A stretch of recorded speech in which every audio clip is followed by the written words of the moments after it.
আমি তো মাস্তান হতে চাইনি। তাহলে কেন মাস্তান হয়েছিস বল আমার জন্য? তোমার জন্য কিনা জানি না, তবে তোমাদের চোখে আজ আমি মাস্তান। তুমি শুধু শুনেছ তোমার সন্তান মাস্তান হয়েছে, তুমি কি এই কথাটি শোনোনি?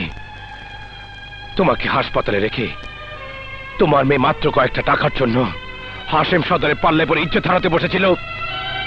তুমি কি শোনোনি তোমার হাসপাতালের চিকিৎসার টাকা জোগাড় করতে আমাকে মাস্তানের খাতায় নাম লেখাতে হয়েছিল?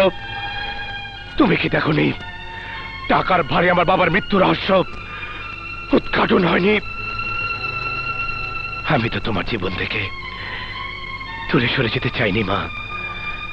তুমি শুধু একবার আমাকে বুকে জড়িয়ে নাও, দেখবে তোমার রাগ মান অভিমান সবকিছু শেষ হয়ে গেছে। আমি আমার সেই সন্তানকে আমার বুকে জড়িয়ে নিতে চাই। আমার যেই সন্তানের শরীরে মাস্তানের সাইনবোর্ড থাকবে না। যদি কোনোদিন মাস্তানি জীবন থেকে মুক্তি নিয়ে আমার কাছে আসতে পারিস, সেদিন তোকে বলতে হবে না, আমি নিজেই তোকে আমার বুকে টেনে নেব। মা, আমি জানি সন্ত্রাসী জীবন কোনো জীবন নয়, আর এই জীবন থেকে হঠাৎ করে বেরিয়ে আসা সম্ভব নয়। তবে আমি তোমাকে কথা দিচ্ছি, আমি আবার আগের জীবনে ফিরে আসব। চলো, আজ থেকে তোমরা আমার সাথেই থাকবে। এতদিন যখন না খেয়ে মরিনি, হয়তো এখনো মরবো না। আল্লাহ একভাবে না একভাবে সংসার চালিয়ে নেবে।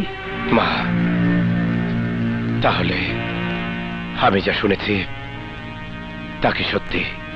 কি শুনেছিস? আকাশ নামের এক যুবককে এই ঘরে স্থান দিয়েছ।